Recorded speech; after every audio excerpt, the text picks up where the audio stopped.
And I said, excuse me?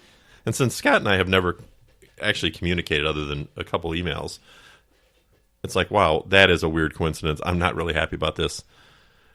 And then she reads the post, which says something about, I was over at my grandmother's house going through a bunch of things, and I ran across this, and blah, blah, blah. It's like, wait a minute. Didn't Billy say he was going to his grandmother's? And sure enough, the post is from Billy. So I'm ticked. It's like, how in the world? I mean, granted, we never talk about our topics amongst each other. So I'll give him that. But then he comes up with this fantastic story this morning. And Billy, you want to relate it? How this happened? Oh, yeah, that's right. So I like I said, I went to my grandmother's house. So, naturally, my grandmother has accumulated a lot of stuff in her life, much like most people her age.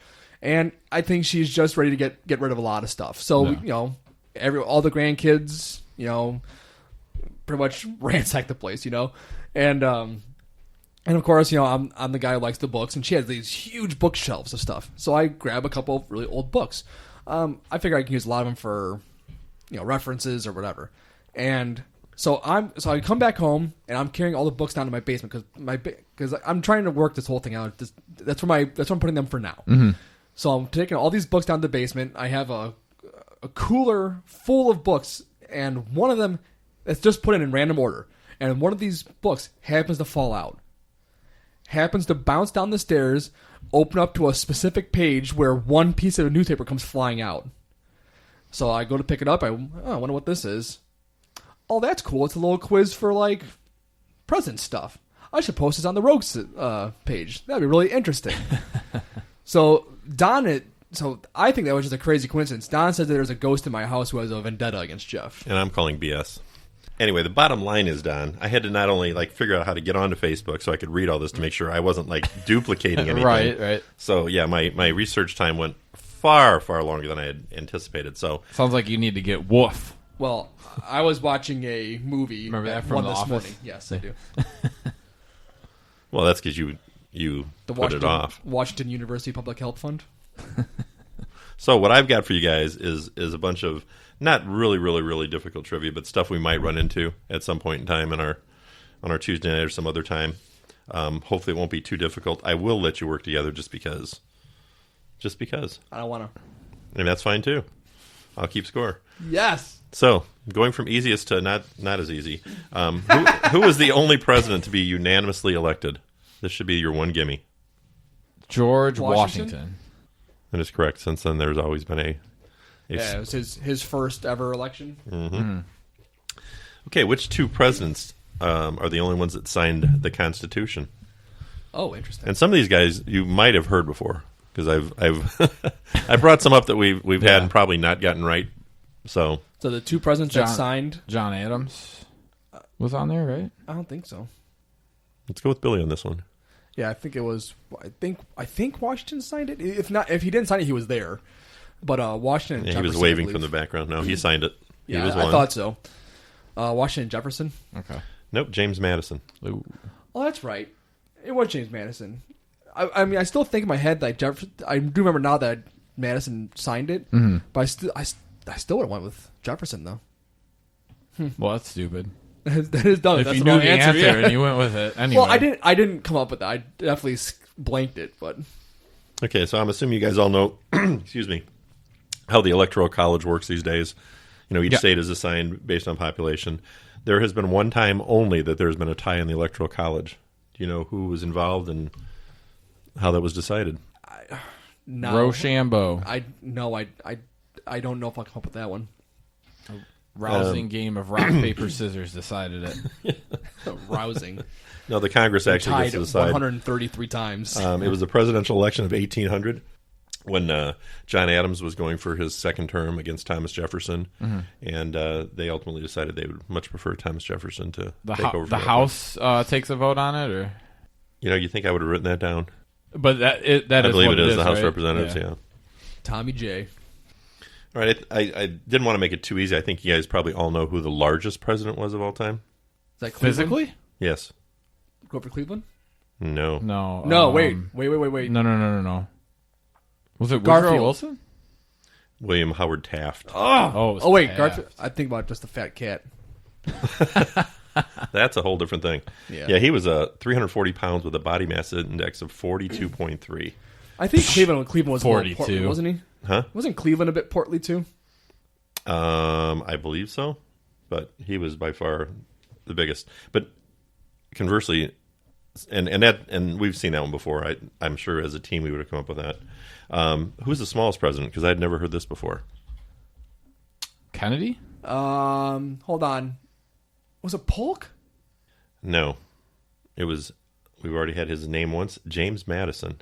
Huh. 5'4". He never weighed more than 100 pounds. So in other words, pretty much Billy as a junior before the Right. before the growth spurt. That is tiny. Wow. That is, you think of Madison and Monroe and all those guys, never would have guessed that. And the tallest president, Lincoln. barely though. You know who was George second? Washington was number 2, or Nope. number three, because he was tall too. I've got number 2 here By by a half inch. He towered over this guy. yeah. Eisenhower? Oh, Lyndon Johnson. Oh, It is no. LBJ. Very good. The first vice president to ascend to presidency upon the death of a president. Just for record, wow. Taft was significantly heavier than everybody else, but Grover Cleveland was number 2. What was Woodrow Wilson? Not in the top 10. He wasn't in the top 10. Really? I thought he got big. Maybe not while he was president. All right, and just for, while we're talking about that though, I do notice here that James Madison says he's 122 pounds, Jeff. Which is interesting. I read multiple sources when I was going through different stuff that said 100 pounds or less. Yeah. Well, either way, 122 pounds is He was still slight. Yeah, that's not big. Was so. it Ford? No, the first president ever? Who was the first president to die in office? To deny office? To die in Oh, office. die. I'm like, deny? That's stupid. Like, I'm going to run, then nah. Billy, I know you know Disagree. this one. First to die in office was William Henry Harrison. Correct. So who was his vice president? That would be the question. The person who took over for him was John Tyler. Correct. So, William Henry Harrison 9 and 10, baby. also holds an interesting record for the longest inaugural speech ever. Yeah, 1 hour and 40 minutes. I was going to say 2 hours. Damn it. Which he gave in bad weather, which is directly led to his pneumonia Yep. and dying. Which former president is distantly related to Presidents Franklin Pierce, Abraham Lincoln, Theodore Roosevelt, Gerald Ford, but also to Benedict Arnold, Marilyn Monroe, and Winston Churchill? What? You probably had to do some digging for that, man. That's crazy. No, that popped up in trivia stuff. It's like strange facts. Now, I did read that in more than one place, too. In fact, I think there's somebody missing off of here. 1900s? Yes. Damn, I was going to say I was hoping you would say no. No, actually, no. It's one of the 2000s. Yeah, narrow it down, baby. And no, I did not check to see how far they were distantly related. Just want to say Obama, maybe?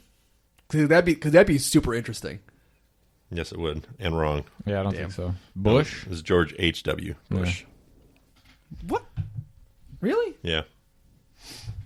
That's what it says. It's a lot of relatives. Who was the first president to run against a woman candidate? I would never expect you to get this, but That is tough. I mean, and surprising.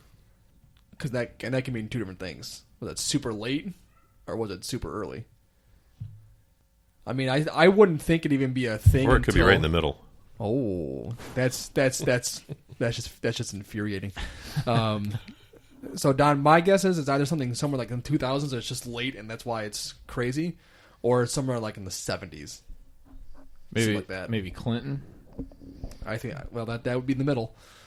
Of what In the I'm middle saying. of what? Of what I'm saying. Oh. I was talking about like in the middle of all of our presidents. Oh, in the middle of time. Well, President time. yes. No, I was just thinking early for what I'm thinking. Obviously, like I don't know. Eisenhower. I think that's early, but Not nowhere near early enough. Is that right? Ulysses S. Grant ran against Wow. a female in How 1872. the balls is that in the middle?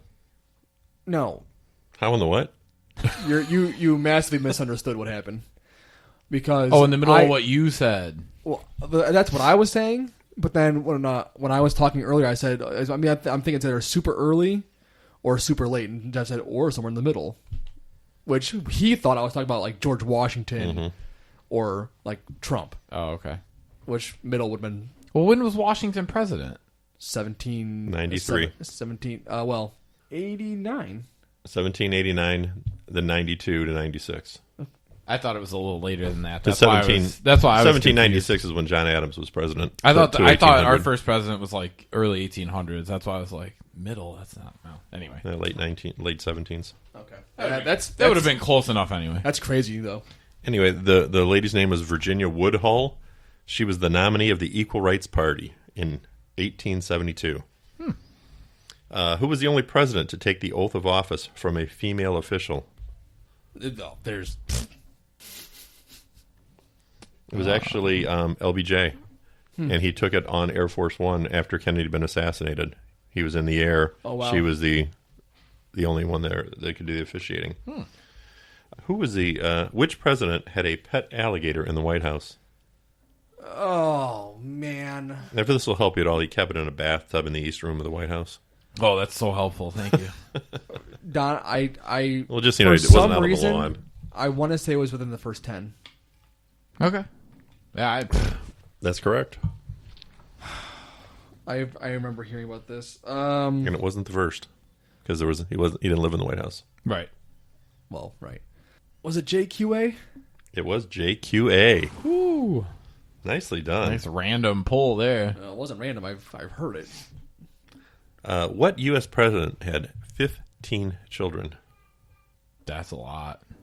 Taylor? I'm going to give you a hint. He never ran for president. And we've heard his name once before.